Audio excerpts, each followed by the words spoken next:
Então, a gente vai estudar agora a origem da carga elétrica, tá? Vamos ver que a carga elétrica nasce a partir do conceito de átomo e vamos entender um pouco o contexto histórico de como o átomo foi sendo alterado, a ideia de átomo. Ela inicialmente é uma ideia não científica, tá?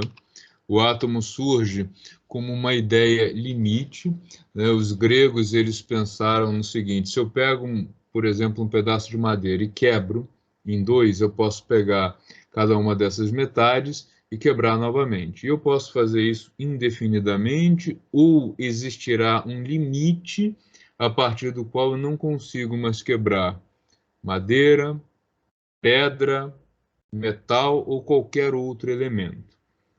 Alguns gregos pensaram que sim, haverá um limite para cada material, e esse limite seria o limite sem divisão.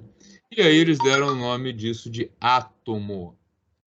Tomo quer dizer divisão, o a quer dizer negação.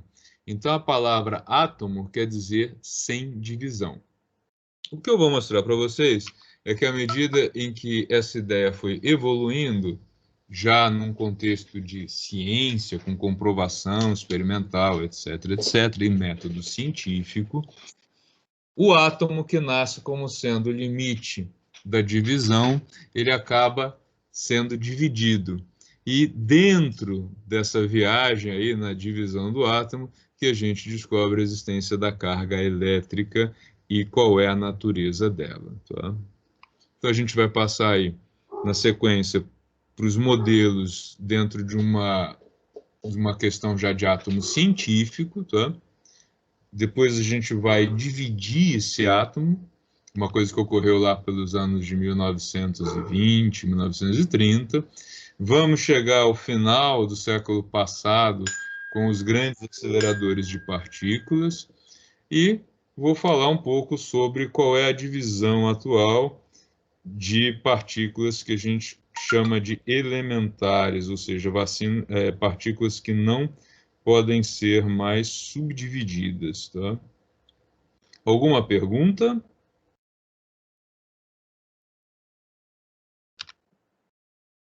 Então, vamos começar. Convido vocês para essa viagem aí do átomo grego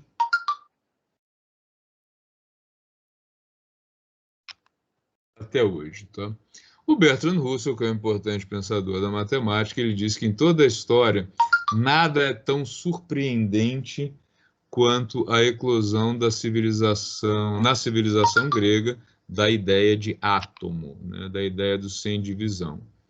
O atomismo, a gente sabe que surge a partir de três pessoas, né? Três caras que pensaram nessa divisão. Os nomes deles, Leucipo, Demócrito e Lucrécio. Por favor, não fiquem dando nome de filhos baseado nisso. Deve ser muito estranho atualmente alguém se chamar Leucipo Demócrito. Lucrécio até que tem. Leucipo, não sei, parece nome de remédio, mas ele deu uma importante contribuição aí para a história do pensamento. Tá?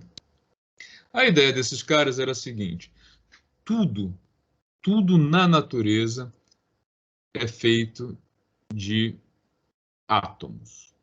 E esses átomos ficam se movimentando de maneira incessante, tá?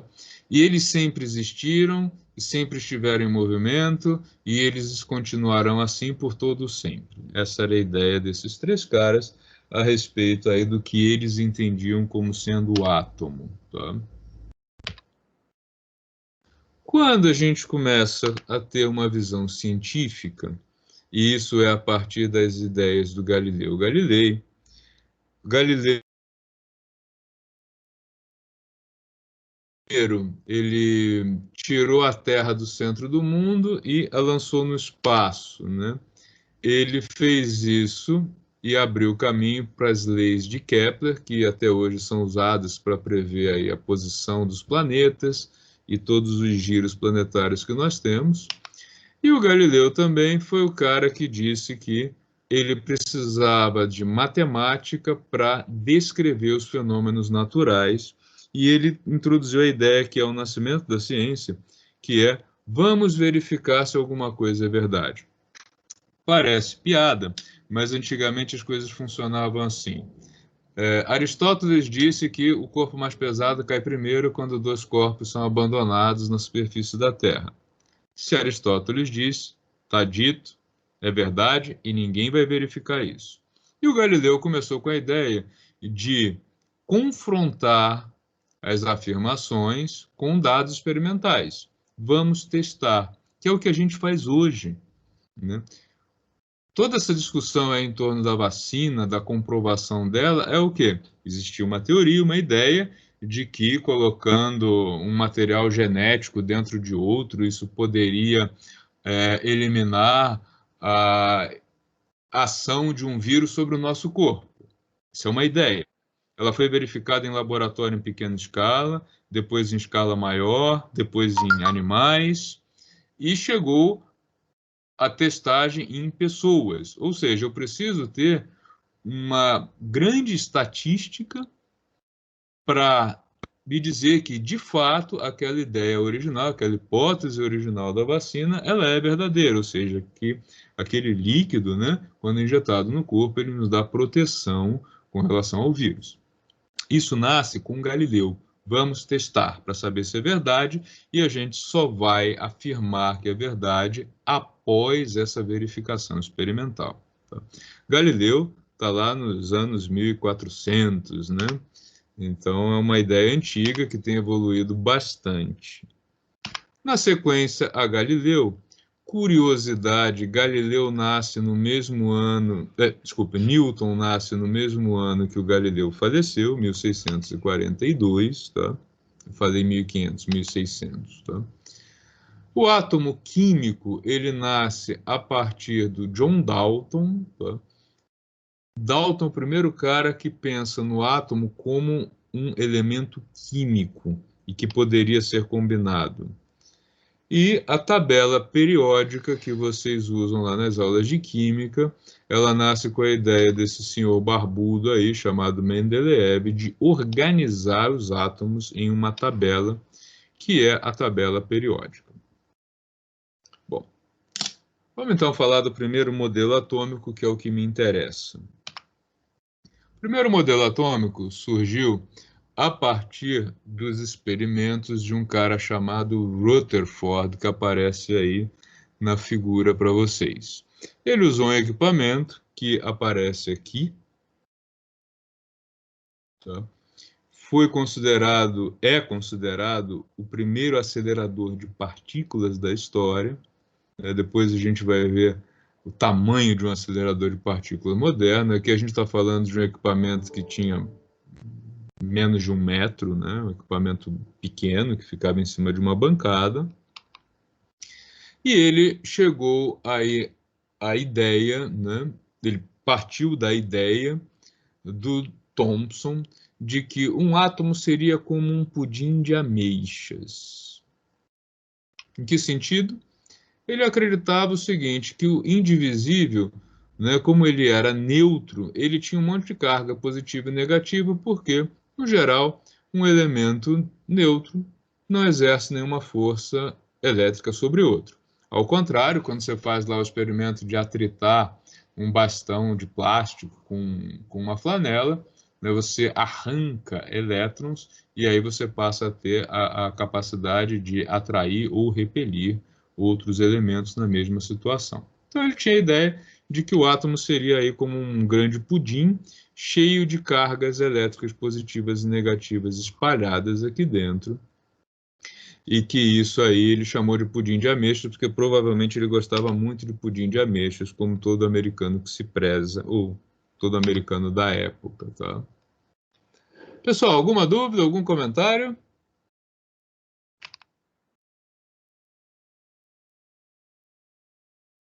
Quem acabou com pudim de ameixas? Não porque comeu, mas... Professor, o átomo... Se preferir, pode teclar, viu? Eu não consegui te ouvir. O átomo... Sim? O átomo é a menor partícula, né? Ele era. a menor partícula. É isso que a gente vai ver agora, como que essa ideia evoluiu. Ah, beleza. Tá? O átomo nasceu como alguma coisa que não tinha divisão, e aí os caras começaram a desconfiar que ele tinha uma estrutura interna, ou seja, que ele tinha outras coisas dentro dele. E o modelo originalmente proposto pelo Thomson era esse pudim de ameixa. Tá? E aí, esse modelo, ele começa a ter problemas neste experimento aqui do nosso querido Rutherford. Rutherford fez um experimento muito interessante, que foi o seguinte, a gente está falando aí de 1911, tá? Rutherford pegou uma folha de ouro, bem fina, mais fina possível, colocou no centro aqui de um círculo de um material que cintila, ou seja, que emite um brilho toda vez que alguma partícula carregada atinge ele, e bombardeou literalmente essa folha de ouro com partículas alfa. Partículas alfa nada mais é do que cargas positivas, tá? O que que ele esperava? O Rutherford esperava encontrar o pudim de ameixas, né? Ele esperava simplesmente comprovar isso aqui. E aí, uma carga elétrica positiva que entrasse aqui, ela seria ora repelida, ora atraída, ela ia fazer um caminho tortuoso aqui dentro e ia sair, ou sem nenhum desvio, ou com pequenos desvios devido a essa passagem dela aqui por dentro. O Rutherford tinha essa expectativa e caiu do cavalo, né? Não literalmente, mas em linguagem figurada, porque ele descobriu que, de fato, a maioria das partículas tinham esse comportamento que ele esperava. Elas passavam pela folha de ouro e eram ligeiramente desviadas. Mas ele observou que algumas eram muito desviadas, o que ele já não tinha como explicar, e outras simplesmente batiam e voltavam. Por que que ele usou uma folha de ouro? O ouro é um metal que o homem domina aí o manuseio do ouro há muito tempo, tá? E era o único metal na época que ele conseguia fazer numa espessura compatível com o que ele acreditava que fosse um átomo. Então ele trabalhou com a folha de ouro, esperando que a folha de ouro funcionasse como uma parede de tijolos, onde eu tenho um átomo em cima do outro embaixo, mas não um átomo e outro na espessura, né? A espessura formada por átomos, como se fosse uma parede de tijolinhos, tá? Com a visão do tal pudim de ameixas, ele não tinha como explicar isso aqui. Repetiu o experimento várias vezes e em todas elas, em posições diferentes, folhas de ouro diferentes, apareceram as tais cintilações com grande desvio e algumas voltando. Como se ele tivesse atirado contra a parede, alguma coisa bateu na parede e voltou. E aí o Rutherford pensou no seguinte: pudim de ameixas não é verdade. Acabou o pudim de ameixas. Eu preciso arrumar outro modelo, pensar de maneira diferente para conseguir explicar isso. O que que o Rutherford pensou? Ele pensou no seguinte, então: como o que ele lançava aqui eram partículas com cargas positivas, e ele já sabia que carga positiva repele positiva e a negativa atrai a positiva, ele pensou no seguinte: e se o átomo for alguma bolinha com toda a carga positiva lá no miolo, no centro, e as cargas negativas em volta? E aí ele tinha uma explicação para esse fenômeno, que era o seguinte: a maioria das cargas passa por dentro do átomo e vai ser atraída pela parte negativa, que está aqui no amarelo, mas repelida ao se chocar contra a parte positiva. Na maioria das vezes, elas bateriam e dariam uma ricocheteada, ou elas passariam reto, como essas daqui. E Algumas delas dariam uma pancadona lá contra o centro e voltariam, como essas daqui. Tá? E aí, baseado em estatística, ele foi estabelecer o seguinte: qual o tamanho desse núcleo e qual o tamanho dessa parte amarela, que seria aí o tamanho total do átomo. Como é que ele fez isso? Estatística. Quantas partículas eu joguei, quantas foram ligeiramente desviadas, quantas foram muito desviadas e quantas bateram e voltaram. Surpresa tremenda para o Rutherford. Imagina o cara lá em 1911. Se o núcleo atômico for, né, do tamanho de uma bolinha de futebol lá no centro de um campo, as cargas negativas estão circulando fora do estádio de futebol, trazendo aí para a nossa escala. E o que existe no meio entre essa bola de futebol e os elétrons? Existe nada. Aí nosso amigo Rutherford entrou numa crise existencial que eu entendo perfeitamente, que é o seguinte: se todos nós somos feitos de átomos, se tudo que a gente conhece na natureza é feito de átomo, e o átomo tem muito mais espaço vazio do que qualquer outra coisa, nós temos muito mais espaço vazio do que matéria. E aí, como que eu explico isso se tudo me parece tão sólido, né? Como é que ele explicou isso? Não explicou. Na verdade, o que a gente sabe hoje é o seguinte: como tudo é feito de átomo e a camada externa é negativa, quando eu tento enfiar o dedo numa mesa, as cargas negativas da borda contra as cargas negativas da borda dessa mesa, elas interagem e se repelem. Ou seja, o meu dedo não ultrapassa a mesa por uma questão de força elétrica de borda contra borda, interações de Van der Waals, uma série de outras coisas que a gente não vai estudar aqui, mas nós temos, de fato, em todos os materiais, um espaço vazio muito maior do que um espaço preenchido por matéria. Espero que vocês não fiquem sem dormir essa noite pensando nisso, ninguém vai sair desintegrando, tá? O modelo de Rutherford tinha alguns problemas. Problemas que a gente vai tratar deles em parte neste semestre. Que é o seguinte: primeira coisa, toda vez que uma partícula com carga negativa está em movimento, ela emite radiação, tá? Ela emite energia. E aí, esse átomo, ele teria um problemão, que é o seguinte: o elétron circulando aqui, ele emite radiação, ele perde energia, então ele vai diminuindo, diminuindo, diminuindo e vai cair no núcleo e aí volta para o pudim de ameixas, que a gente sabe que não é verdade.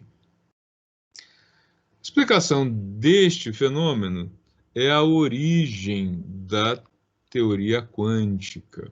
Eu não vou falar de mecânica quântica, gente, eu estou só dando informações, tá? Para vocês verem até onde isso chega.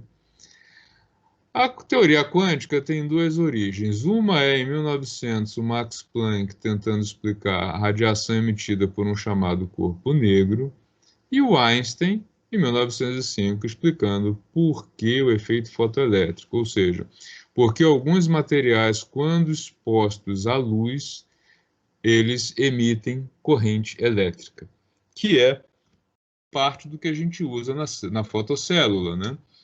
Como é que a gente gera energia a partir da energia solar? A gente coloca uma placa que recebe energia luminosa e, a partir dessa energia luminosa, a gente capta corrente elétrica. A explicação para isso foi dada pelo Einstein em 1905. Faz tempo isso, né? Nem eu era nascido, que dirá vocês. Tem alguém da turma que era nascido em 1905? Ninguém, né? Se tem alguém, o cara não quis falar, não teve coragem. Bom, prosseguindo com essa história, para tentar compatibilizar esses experimentos e para os experimentos com as ideias, né, sobre o átomo, aparece aí um cara que ganhou o prêmio Nobel chamado Niels Bohr. Niels Bohr diz o seguinte: olha, de fato o átomo tem um núcleo onde tudo que é positivo nele está dentro desse núcleo. Os elétrons circulam em volta e eles são estáveis, ponto. Porque no mundo atômico as coisas são diferentes do mundo subatômico, e ele criou uma coisa que a gente usa até hoje, que são chamados saltos quânticos.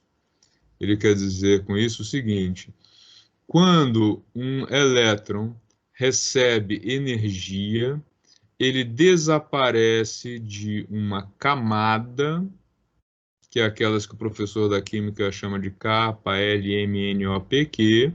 e pula para outra camada mais energética. Quanto mais afastado do núcleo, mais energético é o elétron. Ao contrário, quando o elétron volta para sua camada natural, ele desaparece da camada mais energética, aparece na menos energética e emite radiação. Tá? Essa radiação, gente, inclusive parte dela é o raio-x que a gente usa para fazer as nossas radiografias aí, para a gente olhar o osso humano, né? Então tá aí a figura do Niels Bohr, para provar que nem todo físico é feio e esquisito. O Niels Bohr é um rapaz muito bem apessoado, né? A ideia que vocês têm do pessoal da física é terrível, né? Então, com esse modelo, a gente passa a enxergar o átomo da seguinte maneira: um conjunto de cargas positivas com cargas negativas circulando a uma distância enorme. Historicamente, um pouco depois, se descobriu que aqui dentro do núcleo não existem só cargas positivas, existem também as cargas negativas, que são chamados de nêutrons. Isso foi estudado devido aí à massa esperada pelo núcleo atômico, que era maior do que a massa esperada só com prótons. E aí descobriu-se então que existiam mais coisas dentro desse núcleo, e o nome dado, devido à neutralidade em termos de carga elétrica, foi de nêutrons. Então agora já temos um átomo mais parecido com o que a gente pensa dele, que é prótons, nêutrons no núcleo e elétrons no entorno. Tá? O problema é que com a evolução dos estudos experimentais disso, foram sendo descobertos, mais e mais partículas. E elas não eram nem nêutrons, nem prótons, nem elétrons. Tá? Foi descoberto que tinha uma coisa chamada radiação beta, foi descoberto que tinha uma partícula sem massa e sem carga, o neutrino, que atravessa a Terra ignorando a existência dela. E também foram descobertas mais algumas inconsistências com relação a esses núcleos. O nêutron, ele nasce na ciência em 1920 com esse senhor aqui, James Chadwick, tá? E aí a coisa começa a ficar muito confusa. E surge uma questão que é difícil de ser respondida, que é a seguinte: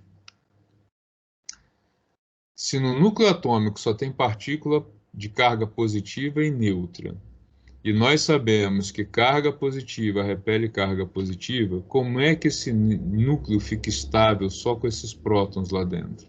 Eu deveria esperar o seguinte: carga positiva com carga positiva e carga neutra, isso aqui não fica junto, né?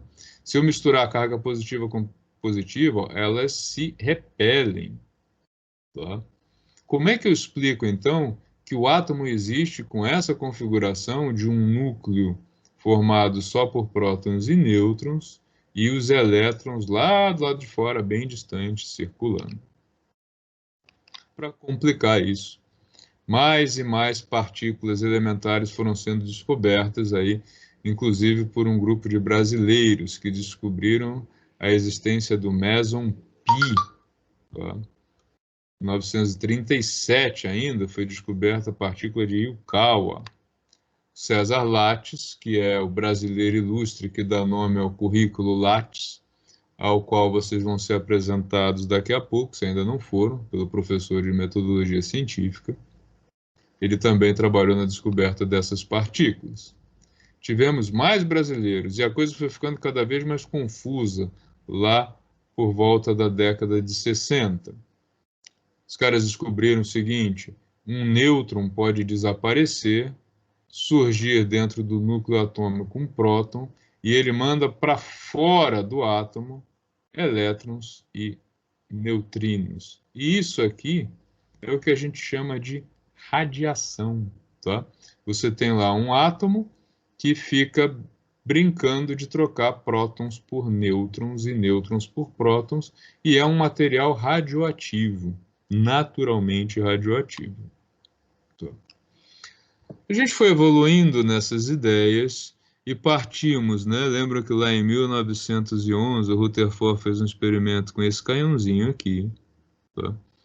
E hoje nós temos aí, já na virada do século, né, dos anos 1990, né, nós já tínhamos aceleradores muito maiores para estudar aí as partículas elementares, que é o que a gente acreditava fosse o sem divisão, né? Olhando para essa imagem, alguém chuta onde está o acelerador de partículas dela? Tentativas à vontade. Alguém consegue localizar o acelerador olhando para essa foto aérea? Ninguém se arrisca, o pessoal não é corajoso.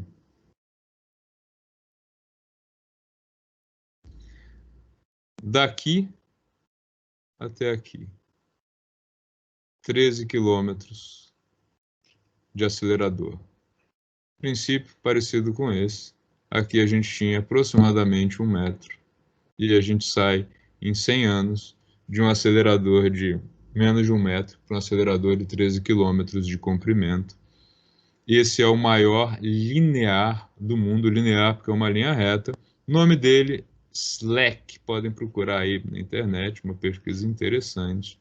SLAC significa Stanford, porque é da Universidade de Stanford, nos Estados Unidos. Linear Accelerator, né? Acelerador linear de Stanford.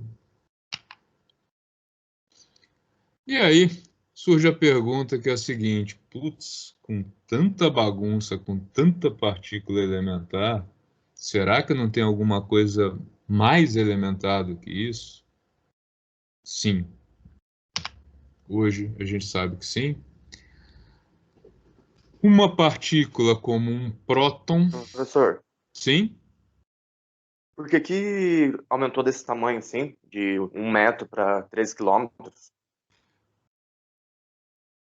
A ideia é a seguinte: esse tubo serve para acelerar. Eu tenho o que eu quero observar e eu preciso mandar uma sonda que passe por ele. Tá? Para essa sonda penetrar cada vez mais, eu preciso que ela tenha maior velocidade, maior energia. Então, eu preciso acelerar essa sonda por um caminho maior, já que eu não consigo colocar tanta energia assim num espaço pequeno, né? Então, aqui chegou-se a um linear de 13 quilômetros. O alvo dele, o que ele vai bombardear, fica parado na ponta, né? Eu preciso desse espaço todo só para acelerar as partículas, nesse caso, os elétrons, para ele chegar a velocidades próximas da velocidade da luz, né? E passar por dentro dos núcleos, tá? E não por fora. Porque o que acontece, deixa eu usar a lousa para desenhar isso, que fica mais fácil.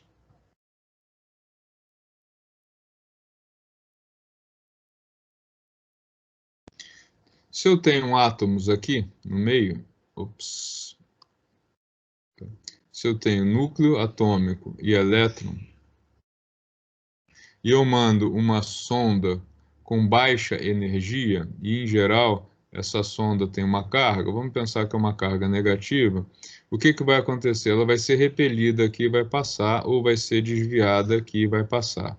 Mas ela não vai passar dentro do núcleo, porque ela não tem energia suficiente. Então eu preciso que ela tenha mais energia para que ela não seja desviada por esse elétron, para que ela entre aqui. Tá? E aí, na medida em que isso vai aumentando, eu preciso de cada vez mais energia. 13 quilômetros é já necessário, por exemplo, quando eu penso que esse núcleo ele é formado por prótons e nêutrons, Tá? E eu quero que a minha sonda passe por dentro do próton ou por dentro do nêutron. Tá? Então aqui eu preciso ter muito mais energia para conseguir isso. Por isso aí a necessidade, né, no caso do linear, de 13 quilômetros de comprimento, que acabou sendo uma tecnologia não tão eficiente, porque fica muito grande mesmo. 13 quilômetros é uma área muito difícil de trabalhar e tem muita radiação em torno. Tá? Eu já vou mostrar quais são os mais modernos. Eles têm uma tecnologia diferente dessa. Tá? Professor, isso que é chamada partícula de Deus? Não. Partícula de Deus está numa energia mais alta ainda que isso. Esses 13 quilômetros aí não chega nem perto de detectá-la. Tá? Em 1960, esse sujeito aqui, o Richard Feynman, que inclusive morou no Brasil durante um tempo, e um outro sujeito chamado Murray Gell-Mann, chegaram à conclusão que dentro de um próton e dentro de um nêutron existiriam mais partículas, como se fossem eles mesmos um átomo formado de partículas mais elementares que eles. Essas partículas inicialmente foram chamadas pelo Feynman de partons e pelo Gell-Mann de quarks. Venceu o nome quarks, tá? Hoje a gente sabe que prótons e nêutrons são formados por quarks. Não se usa mais a palavra parton, só aí nos livros de história, quando a gente vai estudar o que é a origem dessa teoria. E eles chegaram à conclusão de que existem dois tipos de partículas. As chamadas meson, que são as meio pesadas, que têm 2 quarks dentro dela, e as mais pesadas, que têm 3 quarks dentro delas. Os prótons e os nêutrons são assim, tá? Eles têm 3 quarks dentro delas. Com essa configuração, eles conseguiam explicar a radiação que já era conhecida. Como é que funciona a radiação? Como é que um próton deixa de ser próton e vira nêutron, e vice-versa? Quando um quark U emite radiação e vira um quark D. Ao contrário, quando que um nêutron muito excitado num processo aí que eu induzo com radiação pode se tornar um próton, fazendo o oposto. Um desses quarks D recebe radiação e se torna um quark U. Tá? Então, o processo ele fica sendo explicado de uma maneira mais profunda. E aqui dentro, eles descobriram que existe uma outra força da natureza chamada força forte. Originalmente ela teve esse nome. Hoje ela é mais conhecida como força nuclear. Que é o seguinte, os quarks eles se atraem de maneira tão forte dentro do núcleo que a repulsão dos prótons, né, próton com próton se repelindo, não é suficiente para afastar os prótons devido a essa atração aí entre os quarks, chamada força nuclear. Historicamente, vocês vão achar também o termo força forte, por ser a mais forte de todas, tá? Na verdade, os dois são usados. Para investigar essa estrutura, eu disse a vocês que o acelerador linear ele acabou sendo uma tecnologia que não vingou tanto pelo espaço necessário. Então a ideia passou a ser acelerar continuamente as partículas, girando elas. Tá? Porque daí eu não preciso de um espaço tão grande. Elas ficam ganhando energia, ganhando energia, ganhando energia, ganhando energia, até que eu libero 2 feixes delas para colidirem um com o outro. Marquei no lugar errado, desculpa. Nos chamados detetores de partículas, que eles são visíveis aqui em alguns pontos, tá? São os pontos onde eu deixo o quê? Um feixe desses de partículas dá de frente com o outro. E aí, o que ocorre entre eles é detectado em monstrinhos deste tamanho, tá? Isso aqui fica tudo concretado embaixo da terra. Aqui é uma foto de um detetor fazendo manutenção nele, né? Onde ele é tirado, tá? Qual o tamanho desse monstro? Grande. Quem viu o filme Anjos e Demônios, se eu não me engano, viu o CERN, que é o laboratório europeu que faz isso, tá? Aqui dentro é uma imagem, claro que uma imagem feita quando ele não estava em funcionamento, né? Aquela imagem do filme, do pessoal passando perto do detetor em funcionamento, é mentira.